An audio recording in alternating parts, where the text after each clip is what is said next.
Welcome along to another Photoshop tutorial. This video we're going to be taking a look at how you can make this clean professional logo in the new Photoshop CS6. As always, if you don't want to follow along with this tutorial, there's a link in the video description where you can download the template for this, and there's also a few templates for other logos and other tutorials that I've made, so be sure to check those out. Okay, so here we are in the new Photoshop CS6.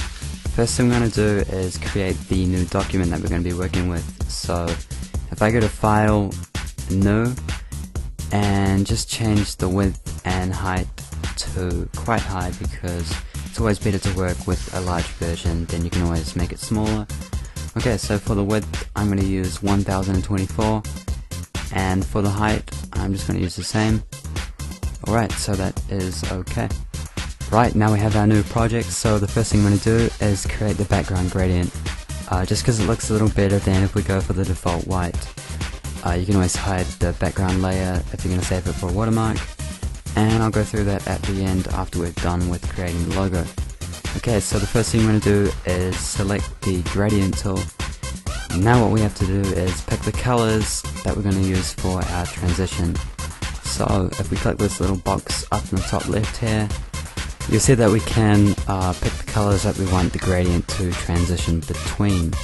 So if you see these little arrow things, what they're called stops. If you double click on the first bottom one, you'll see that we get this box come up where we can choose the color that we want it to be. So I'm just going to pick a grayish color and hit OK on that. And then for the second little stop here, I'm going to change it to another gray, but just make it a bit lighter. Sweet, now hit OK, and then OK again. Now we need to draw our gradients, so click at the bottom of the canvas, holding down shift so it keeps a straight gradient, and then drag it up to the top, and then just click. Okay, now let's get on to creating some shapes. So, if I right click the shapes tool here, and then choose the ellipse tool, before we start drawing our shape, it's probably best if we set up some guides so we can see and position everything in the right places. If you press Ctrl R on your keyboard, you should see these rulers on the side pop up. If you click on one of the rulers and then drag outwards, you should see this little tealish guide if you haven't changed the color, but yeah, default it's teal. So you just want to kind of drag this into the middle of the canvas, and then it should just kind of snap into place.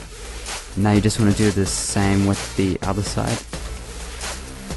Awesome, so now we've got our guide set up, let's get on to creating the shapes. Okay, with that ellipse tool that we selected earlier, click in the center of the canvas where we just marked out with our guides, and drag out a little bit, and then hold down Alt and Shift.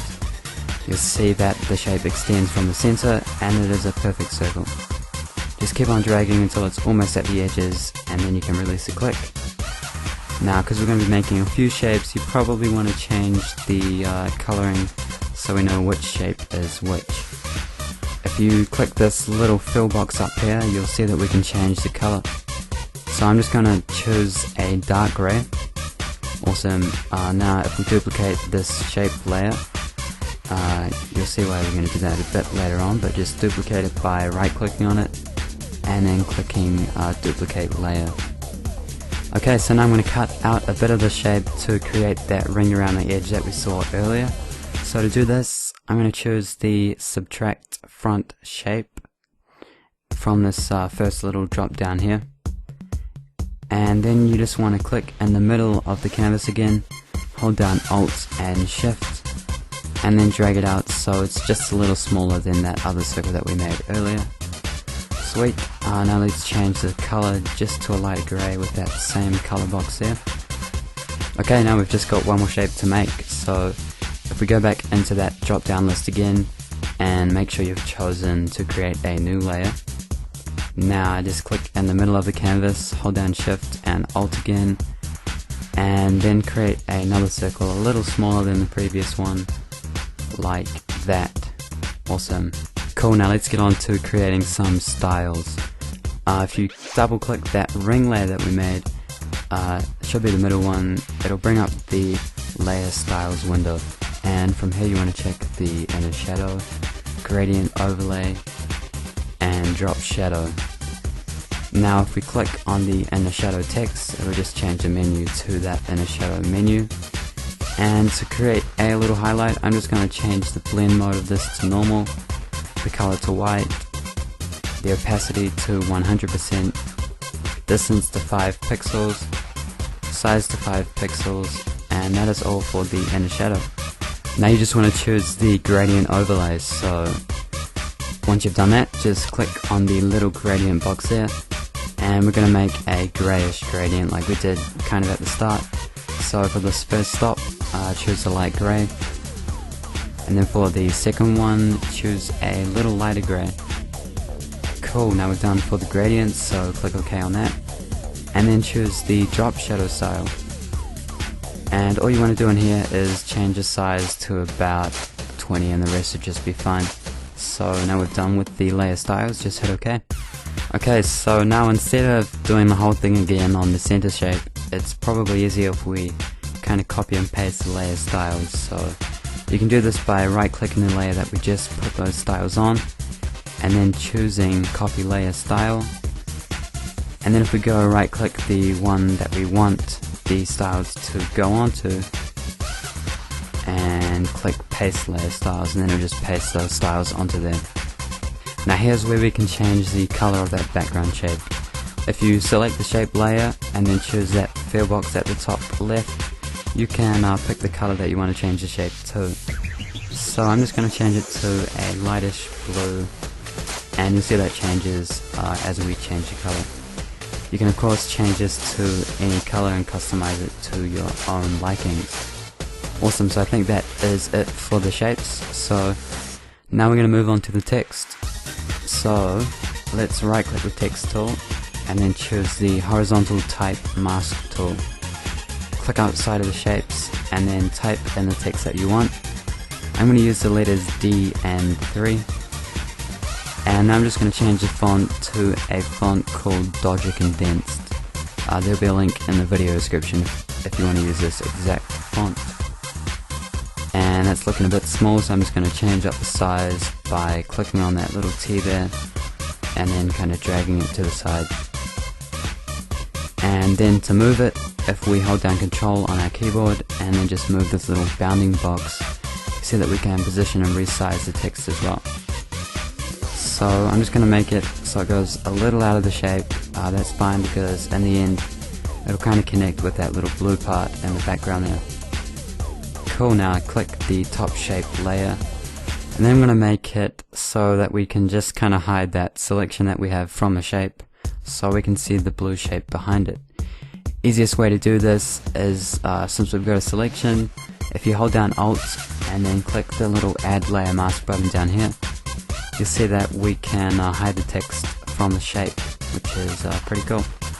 So now if you want to reposition the text a little bit more, you can click this little chain here just to turn off the lock, and then you can select the layer mask and then choose the move tool, and then you can reposition it by clicking and dragging or just using your arrow keys on your keyboard. Sweet, so that is pretty much it for the text. Now I'm just going to make this look a little better by adding a few highlights and stuff like you saw in the preview I showed you. So if you hold down Control and then click on this colored shape background, we can make a selection from it just so our highlights don't go outside of the shape. And now you just want to create a new layer by clicking the new layer button so we can put the highlight on its own layer. And you just want to make sure that you have that above the colored layer. Now we're going to use the brush tool to make this highlight, so if I choose the brush tool, and then in the canvas if I hold down Alt and then use my right click button on my mouse, and then I drag this horizontally, you'll see that we can change the size, and if you do it vertically you'll see that we can change the hardness of the brush.